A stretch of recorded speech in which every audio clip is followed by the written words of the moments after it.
আল্লাহর কোরআনের বিরুদ্ধে এমন কটাক্ষপূর্ণ, এমন অবমাননাপূর্ণ কোন প্রস্তাবনা ফ্যাসিবাদী স্বৈরাচারী শেখ হাসিনা ভারতের লেসপেন্সারও কোনোদিন করতে পারে নাই।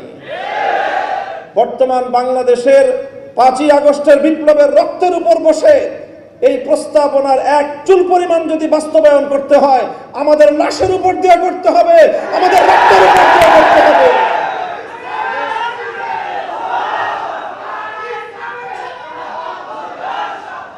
আমরা পরিষ্কার বলতে চাই, নারীর কাঁধে বন্দুক রেখে ইসলামকে ঘায়েল করবার এই দুরভিসন্ধি বন্ধ করুন।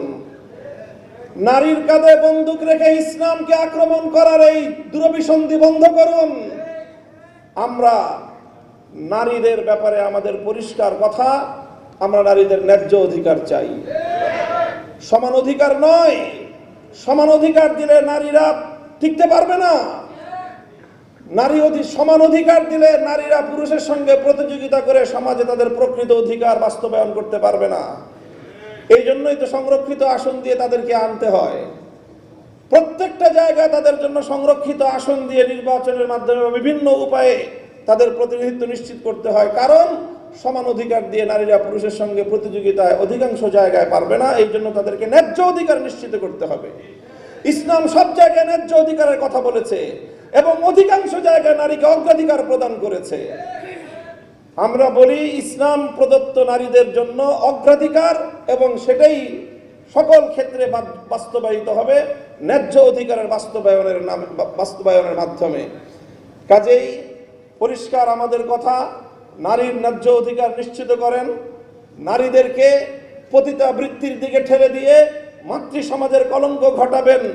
এদেশে সভ্য সমাজ বেঁচে থাকতে আপনাদের ওই সমাজকে ধ্বংস করার, বাংলাদেশকে ধ্বংস করবার অপতৎপরতা ইনশাআল্লাহ বাস্তবায়িত হবে না। আবার বলছি, বর্তমান সরকারকে দেখেন, আমরা 16 বছর যুদ্ধ করেছি, আমরা ক্লান্ত। কিছুদিন আমাদেরকে একটু বিশ্রাম নিতে দেন, একটু ভালো কাজ করেন।